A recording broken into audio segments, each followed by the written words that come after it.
should have been there. And you'll never believe who came into the all-purpose room at that very moment.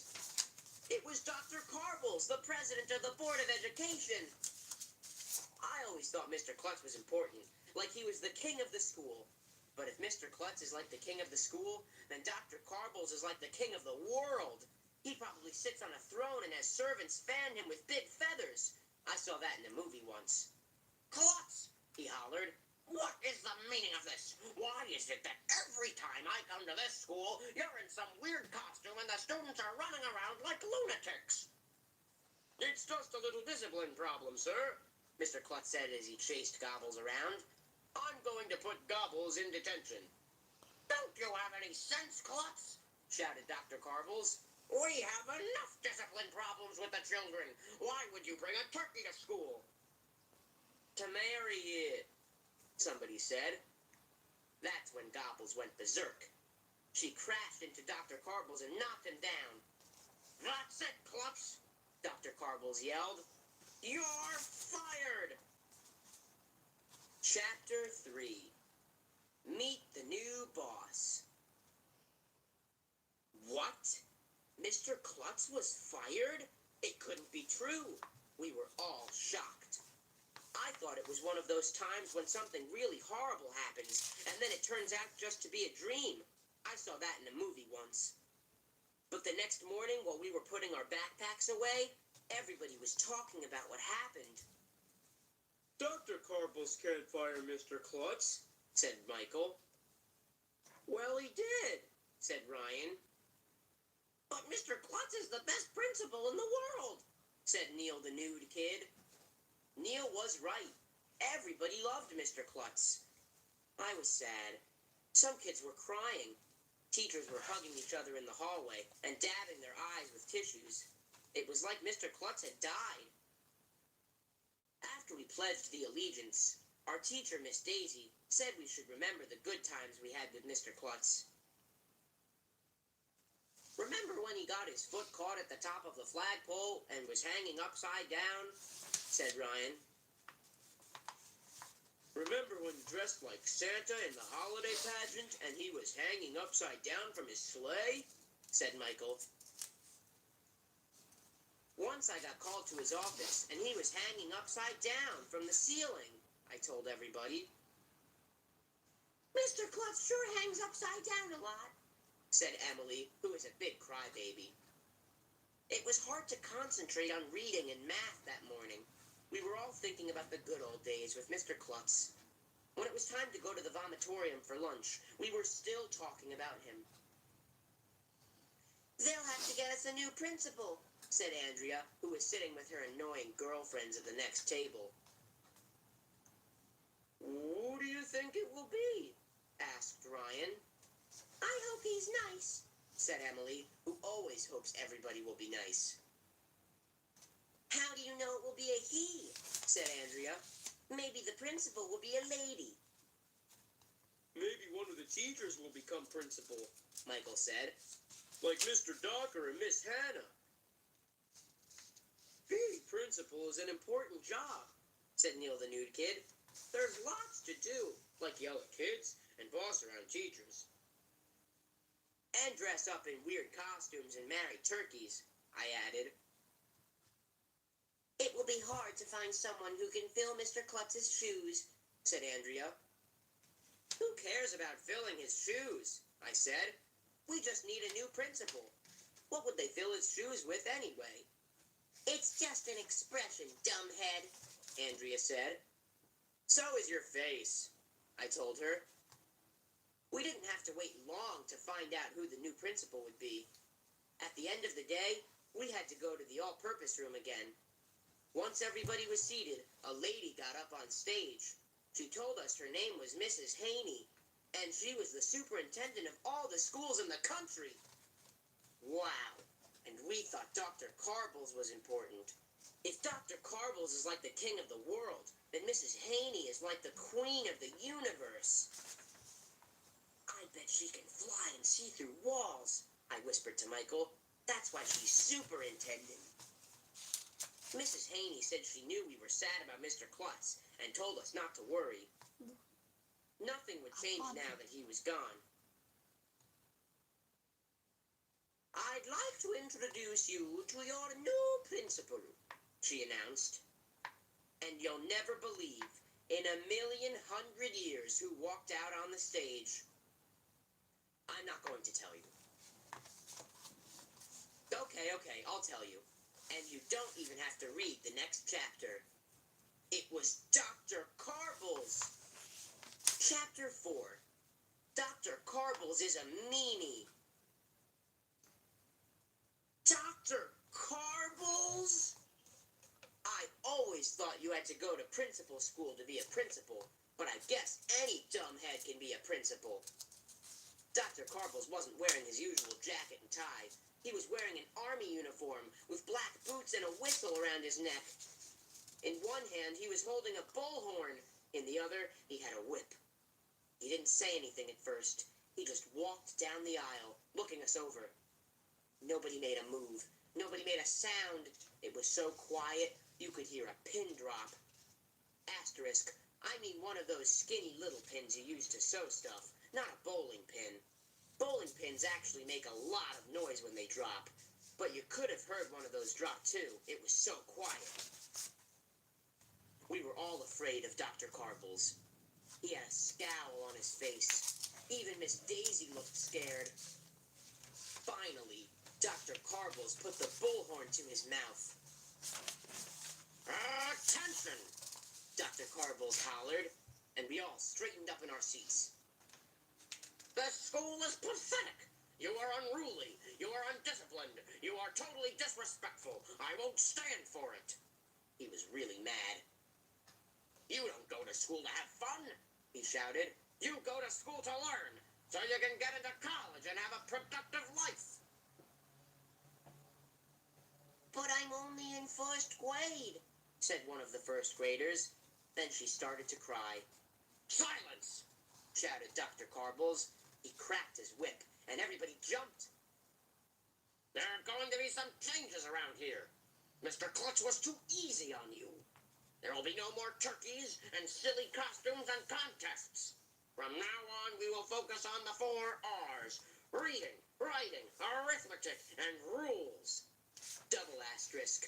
That didn't make any sense at all, because only 2 of those words started with R. We're going to turn you students into lean, mean learning machines. And if you don't like the way I do things, well, maybe you'd like to spend a little time in the dungeon on the 3rd floor. Do I make myself clear? Yes, Dr. Carbles, everybody mumbled. Children behave better when they're wearing uniforms, Dr. Carbles told us. So from now on, you will wear the official uniform of elementary school. The PTA moms went up and down the rows, passing out a bag to each of us. That's all for now, Dr. Carbles said. Any questions? Can I go to the bathroom? Somebody asked. No, Dr. Carbles yelled. Weak bladders lead to weak minds. Do you think George Washington went to the bathroom when he was crossing the Delaware? They had bathrooms on the Delaware? Asked Ryan. Will we still have recess? Somebody else asked. No, Dr. Carbles yelled. Recess is for wimps. Will we still be allowed to play in the playground after school? Michael asked. No, Dr. Carbles yelled. You're going to march in the playground after school. Sure enough, when the 3 o'clock bell rang, Dr. Carbles led us out onto the playground. We had to form a line with the 5th graders at the front and the kindergarten trolls at the back. Left, right, Dr. Carbles yelled as we marched. Stop lagging behind kindergartners. Dr. Carbles had us march around the playground 1,000,100 times. I thought I was gonna die. Chapter 5. Being frank. The next morning, everybody was wearing the official school uniform. The boys had on light blue shirts, blue pants, and blue ties. The girls had on blue skirts with stripes on them. I looked like a dork, but everybody looked like a dork, so I didn't feel so bad. We were putting our backpacks away when Mrs. Patty's voice came over the loudspeaker. AJ, please report to Dr. Carbles' office. Ooh, he went. AJ is absent today, I lied. Get down here, AJ, said Mrs. Patty. Ooh. You're in trouble, Arlo, said Andrea. Dr. Carbles is going to send you to jail. What did I do? I mean, I know I did a lot of bad stuff, but not recently. It had been weeks since I wrote in the boys' bathroom that Andrea was a poopy head. Maybe Dr. Carbles was going to torture me in the dungeon on the 3rd floor. Who knew what he might do to me? I decided to take my time getting to Dr. Carbles' office, so I started counting the tiles in the hallway. Did you know that there are 4,324 tiles between Miss Daisy's class and Dr. Carbles' office? I didn't. As I was walking down the hall, a thought popped into my head. Maybe Dr. Carbles was going to give me a candy bar. One time I got in trouble and had to go to Mr. Klutz's office. I thought he was going to punish me, but he gave me a candy bar instead. It was the greatest day of my life. Finally, I opened the door to Dr. Carbles' office. It looked a lot different from when Mr. Klutz was principal. The cool snowboarding poster was gone. The foosball table and the punching bag were gone. You know what Dr. Carbles had all over his office instead? Fish. There was a fish tank on the windowsill. There was a fishing pole in the corner. Dr. Carbles even had a picture of himself with a giant fish he'd caught. There was even a real fish that was mounted on the wall. People who like fish that much are weird. What took you so long? Dr. Carbles asked. I didn't know what to say. I didn't know what to do. I had to think fast. I broke my leg, I lied. Take it off, Dr. Carbles ordered. Do you think a broken leg would have stopped George Washington when he was crossing the Delaware? I guess not, I said. Agent, he said more softly. Do you know why I called you in here? Because I wrote in the boys' bathroom that Andrea was a poopy head? What? Yelled Dr. Carbles. You wrote in the boys' bathroom that Andrea was a poopy head? No, I said quickly. What gave you that idea? It was weird just hearing the principal say poopy head. AJ, can I be frank? Dr. Carbles asked. I don't care what you call yourself, I told him. I asked you to come here because I need to talk with an average student, he said. Do you know why I fired Mr. Klutz? Because he wanted to marry a turkey? I guessed. No, I fired Mr. Klutz because he's incompetent. He wears diapers? I asked. Not incontinent, Dr. Carbles yelled. Incompetent. It means he didn't do a good job. But we all love Mr. Klutz, I said. AJ, I'm going to be Frank, said Dr. Carbles. Okay, Frank, I'll be AJ. I've never been a principal before, he admitted.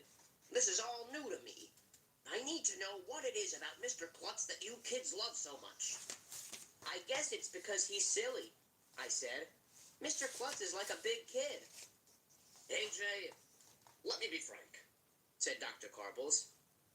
I already said you could be frank, I told him. It's just not in my nature to be silly, Dr. Carbles said.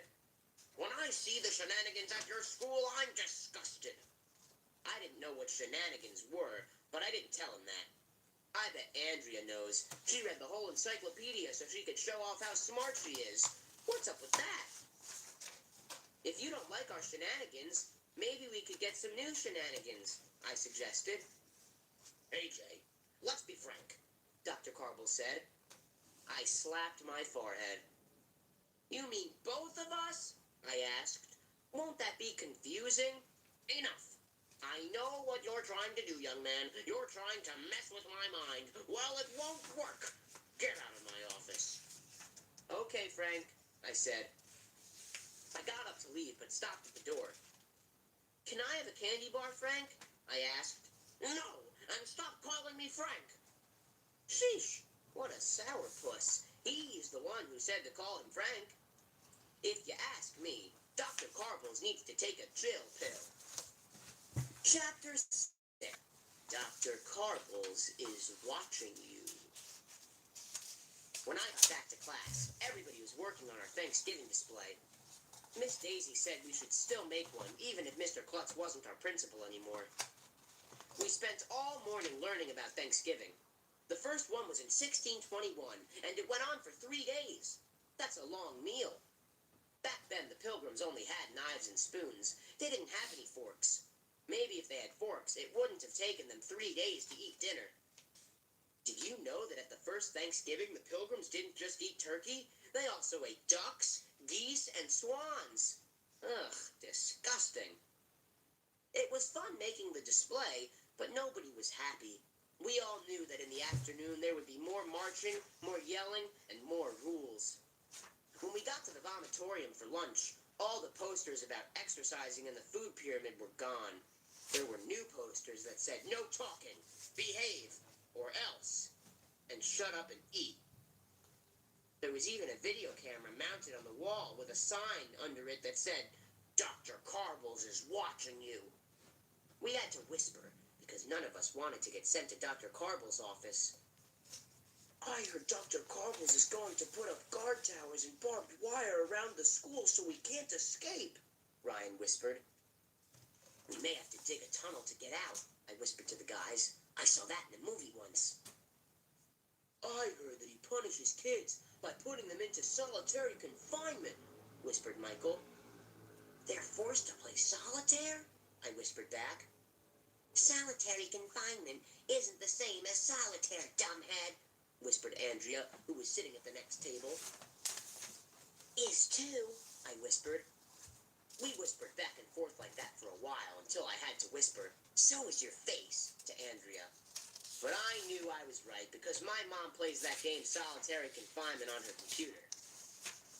"I miss Mr. Klutz," whispered Emily. "I'm worried about him," whispered Andrea. "My mother is a psychologist, and she said that people who lose their jobs can get depressed." "We've got to do something," Emily whispered.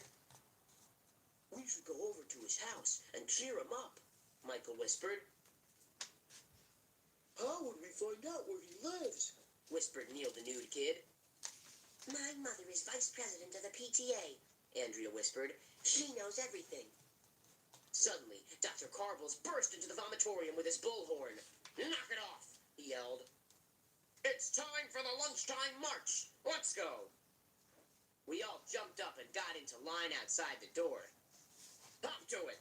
Dr. Carbles hollered. "Left, right, march! Move it, kindergartners! You're slow and weak. I want each of you to give me 20 push-ups." Dr. Carbles is losing his marbles. Chapter 7. The Truth About Dr. Carbles. Well, I had to admit that Andrea came through for us. Her mother got Mr. Klutz's address, and on Saturday we all piled into her van to go visit him. The van was big enough to hold Andrea, Emily, me, Ryan, Michael, and Neil the nude kid.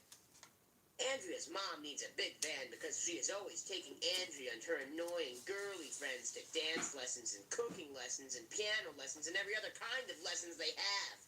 If they give lessons on how to clip your toenails, Andrea would take them so she could get better at it. I was really surprised when we got to Mr. Klutz's address. I thought he would live in a castle since he was king of the school. But it was just a regular old house. Ryan rang the doorbell, and a lady came out.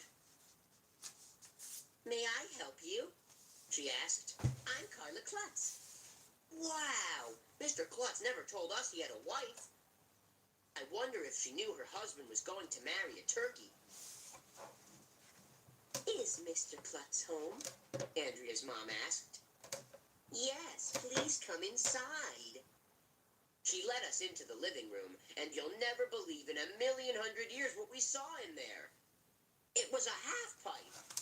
Mr. Klutz had a giant half-pipe in the middle of his living room. Not only that, but he was skateboarding on it. He did a front-side 180 ollie and a handstand finger flip and a coconut wheelie. He was really good. "Woo-hoo!" yelled Mr. Klutz. "Watch this!" He tried to do an inverted nose grab, but he messed up, and it turned into a spectacular faceplant. Triple asterisk. That means he crashed, in case you don't speak skateboard. Are you okay? We all asked as we ran over to help him. Of course, he said. To what do I owe the pleasure of your company? That's grown-up talk for, what are you doing here? We were afraid you'd be depressed, Andrea told him, so we came to cheer you up. Me? Depressed? Said Mr. Klutz. I've never been happier. I don't have to write reports anymore or deal with crazy teachers, pushy parents, or obnoxious kids. Finally, I have time to chase my dream. What's your dream? Neil the nude kid asked. To become a championship skateboarder, Mr. Klutz said. Cool, said all the boys.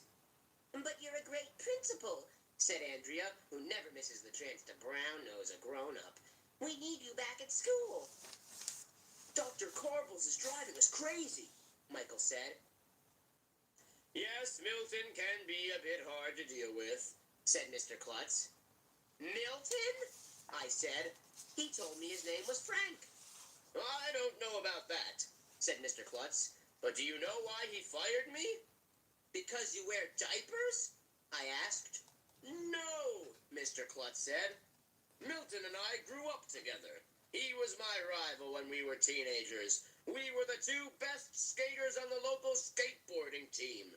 Then one day we got into an argument and I called him Walrus Face. From then on, everybody called him Walrus Face. He's been out to get me ever since. That's an insult, I said.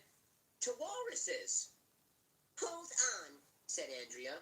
Dr. Carbles has been out to get you all these years just because you gave him a silly nickname? There's more to it than that, Mr. Klutz told us. Milton was also jealous of me because he went bald at a very young age, and I had a full head of hair. You had a full head of hair?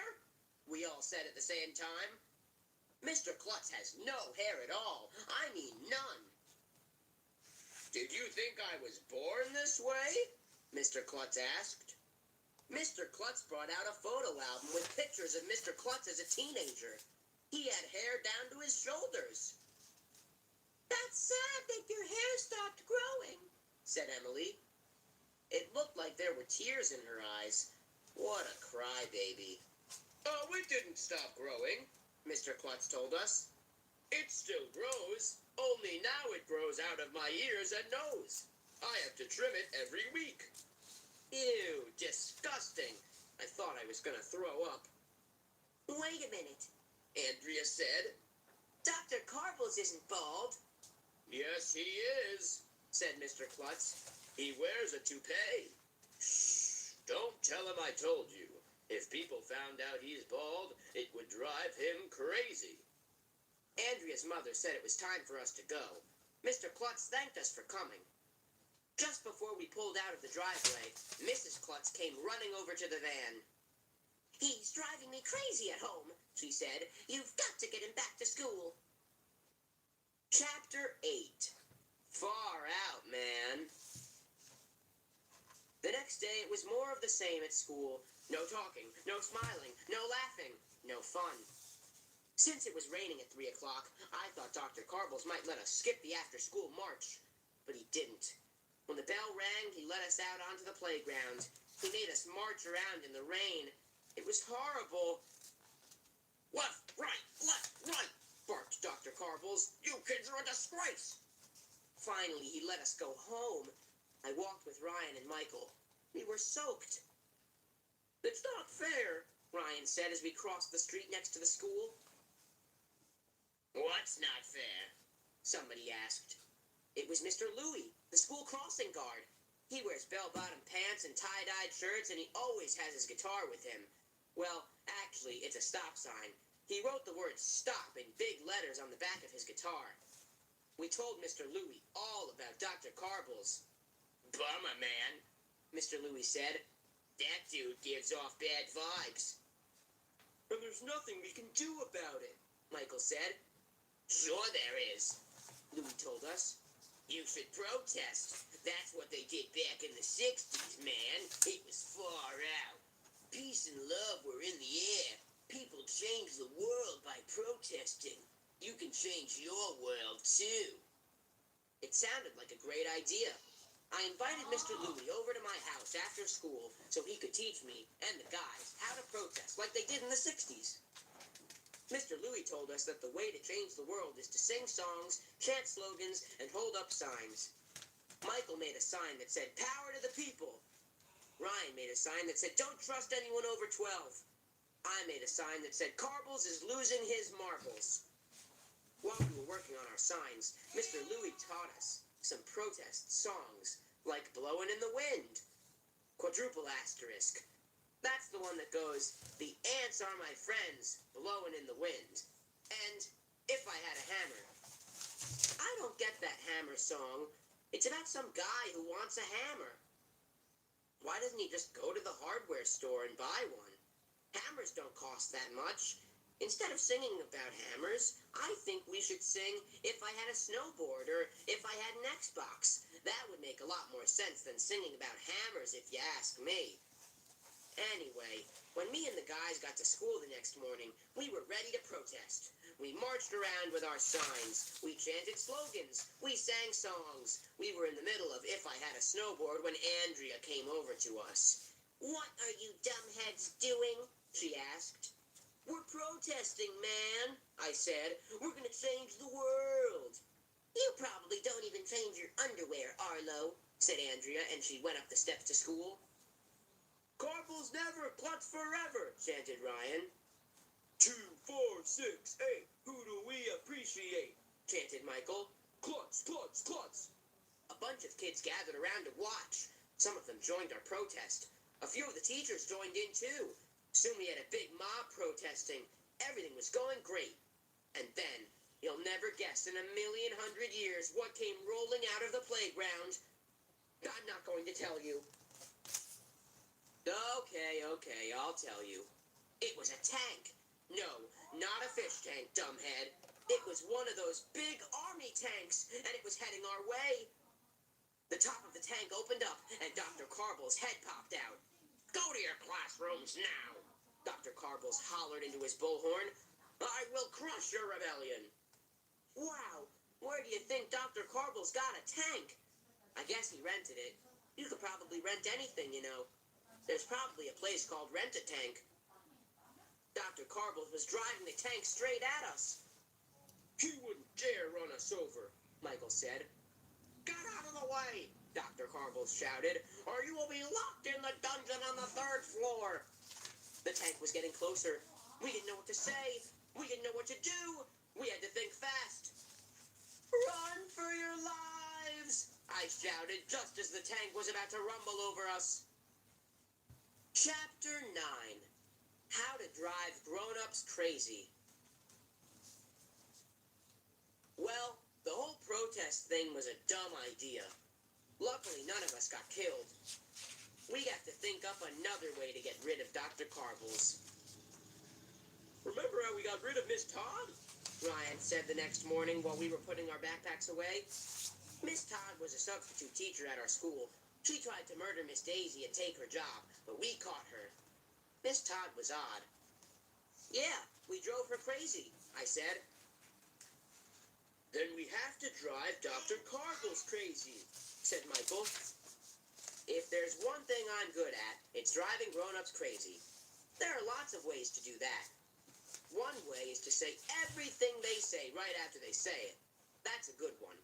Sometimes I ask my parents why, over and over again. It drives them nuts. But it was Neil the Nude Kid who had the greatest idea in the history of the world. "We should steal Dr. Carbles to pay," Neil said. Yeah. Mr. Klutz told us that if anybody ever found out Dr. Carbles was bald, it would drive him crazy. Neil's idea was genius. He should be in the Gifted and Talented program. The only problem was, how were we going to steal Dr. Carbles' toupee? "We could sneak into his house in the middle of the night and rip it off his head," suggested Michael. "Nah," Ryan said. He probably has an electric fence and a moat around his house. We could rent a giant wind machine and blow it off his head, suggested Michael. You can rent anything. Nah, Ryan said. It costs a lot of money to rent a giant wind machine. That's when I got the greatest idea in the history of the world.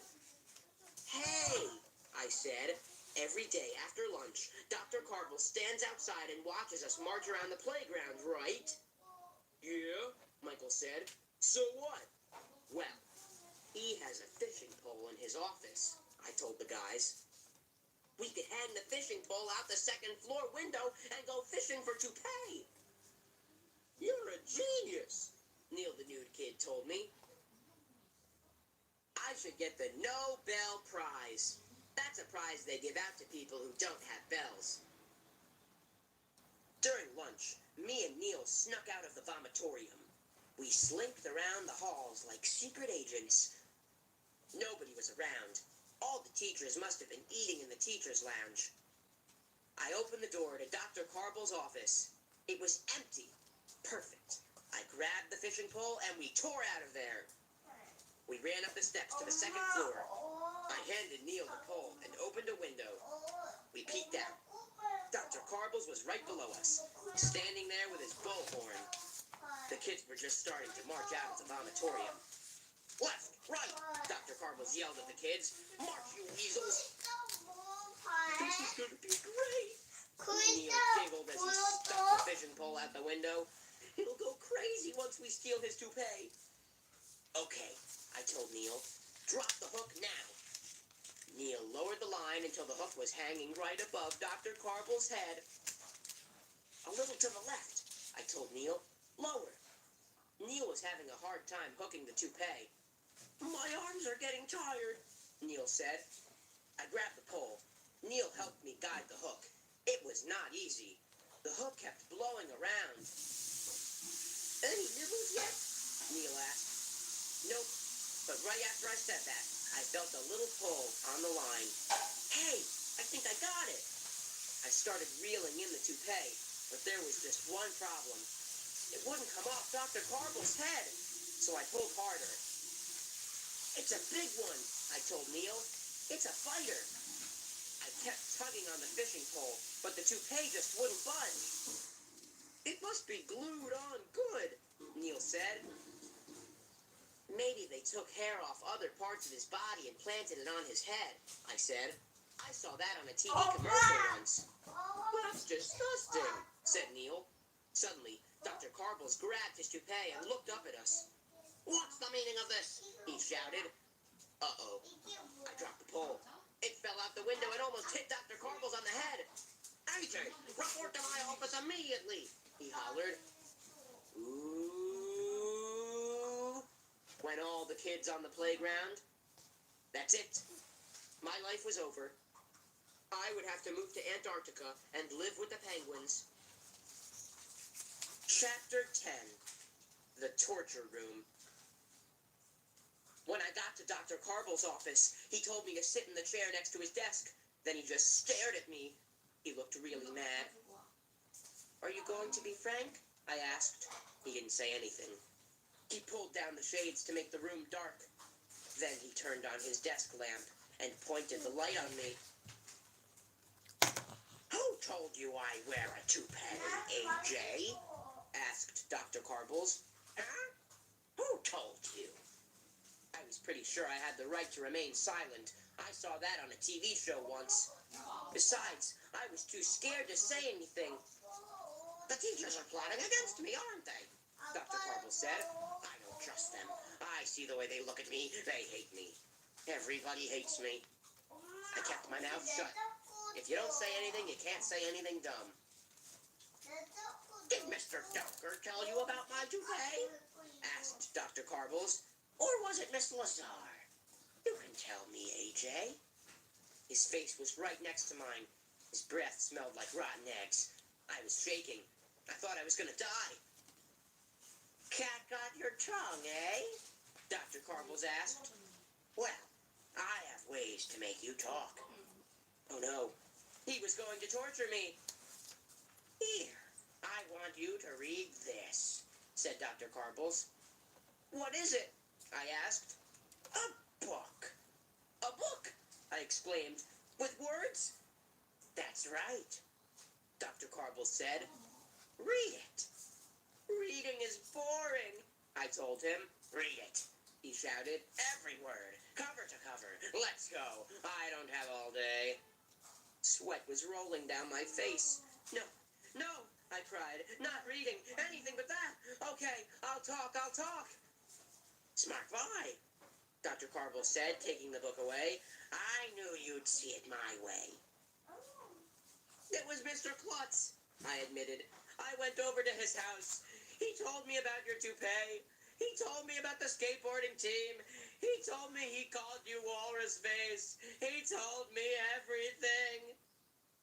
Klutz, eh? Sneered Dr. Carbles. Klutz told you that? Oh, I'm going to get him. I'm going to get him good. Nobody calls me Walrus Face and gets away with it. Please don't tell Mr. Klutz I told you. I promised him I wouldn't tell. Please, Frank. Get out of here, Dr. Carbles hollered. And stop calling me Frank, or I'll get the summer reading list. I ran out of his office as fast as I could. Chapter 11. The Big Skate-Off. When I got to school the next morning, I could hear the sound of hammering. It was coming from the gym. That was weird. I went over to the gym and opened the door. You'll never believe, in 1,100,000 years, what I saw. 5 guys in overalls were building a half-pipe right there in the gym. Wow, we were going to go skateboarding in phys ed. The phys ed teacher, Miss Small, is off the wall. She usually has us juggle scarves and balance feathers on our fingers. But we were finally going to do something cool. We were going to skateboard. It was the greatest day of my life. Me and the guys were so excited, we could hardly stand it. When do we go to phys ed? We kept asking Miss Daisy. I don't know, said Miss Daisy, who doesn't know anything. Finally, at the end of the day, Mrs. Patty made an announcement over the loudspeaker. She said that everybody had to report to the gym. Hooray! All the boys yelled. Miss Daisy had to keep telling us to stop running the whole way there. When we got there, the half-pipe was finished, and Dr. Carbles was standing in front of it. He was holding a skateboard. Where's Miss Small? I asked. Are we going to skateboard in phys ed? No, shouted Dr. Carbles. This half-pipe isn't for you, it's for me. Boo! Yelled all the boys. We were really mad as we sat down on the bleachers, but we didn't stay mad for long, because you'll never believe who walked into the door at the other end of the gym. Nobody. If you walked into a door, it would hurt. But guess who walked into the doorway? It was Mr. Klutz, and he was holding a skateboard. Everybody cheered. Hooray for Mr. Klutz! We all shouted. Dr. Carbles and Mr. Klutz stood facing each other at opposite sides of the gym. They looked like 2 gunslingers on one of those old Western TV shows, except they had skateboards instead of guns. Everybody got quiet. You could hear a pin drop. So, we meet again, Klutz, said Dr. Carbles.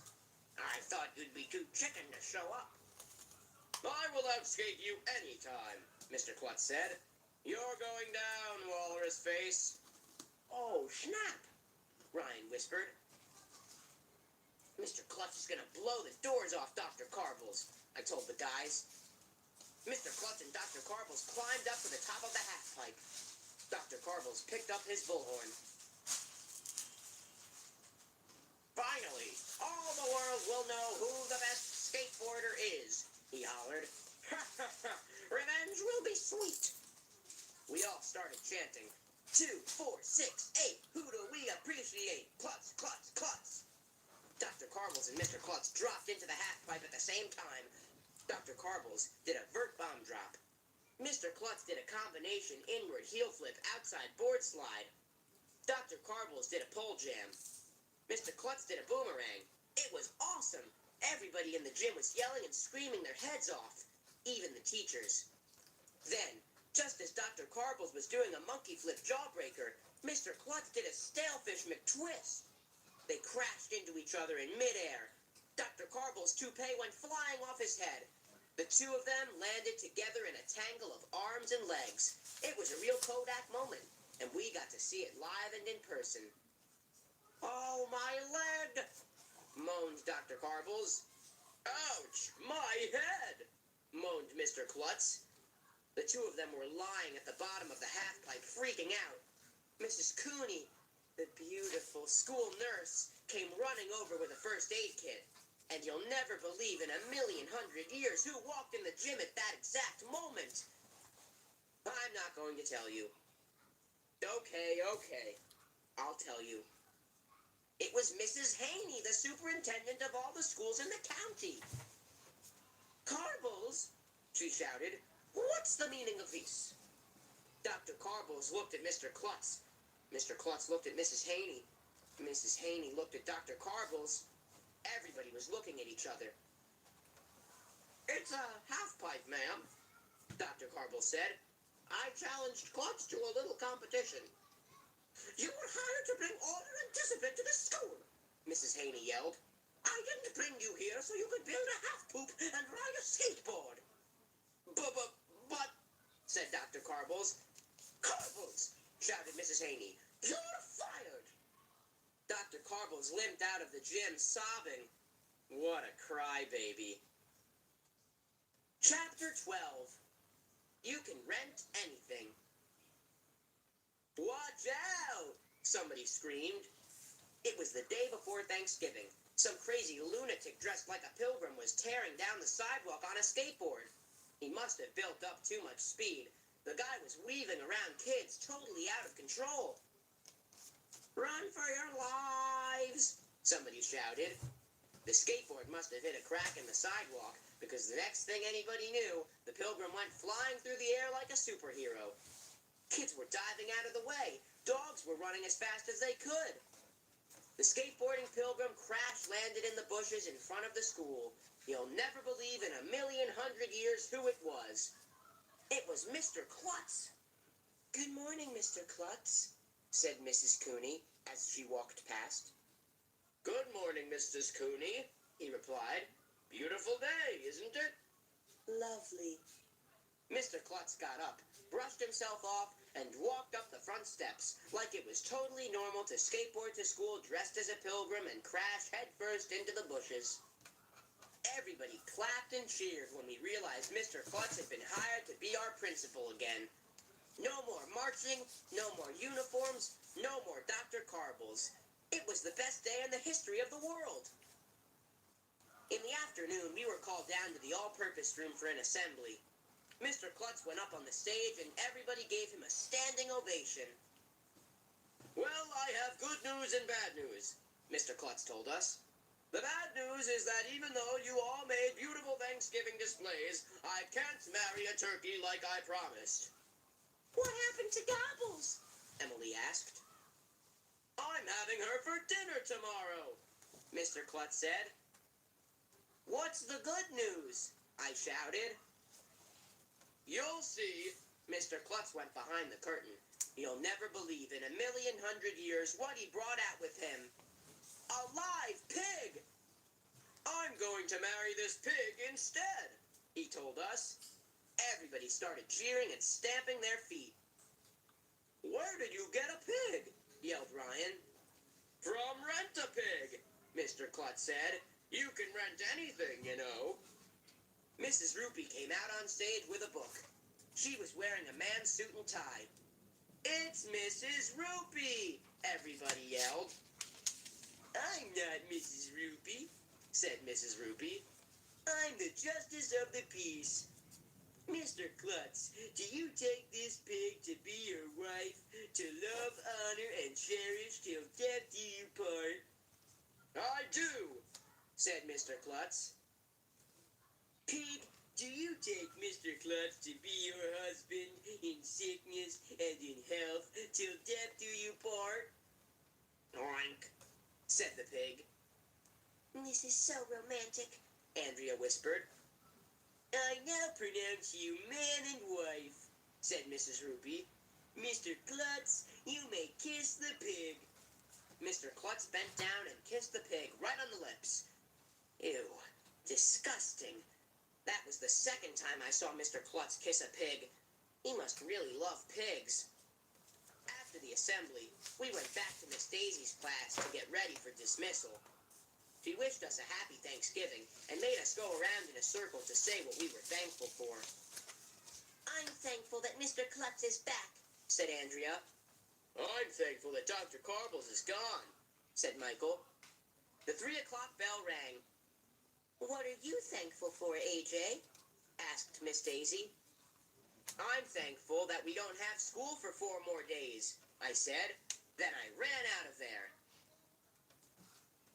Maybe Dr. Carbles will take a chill pill and get his job back. Maybe we'll be allowed to keep the half-pipe and go skateboarding in phys ed.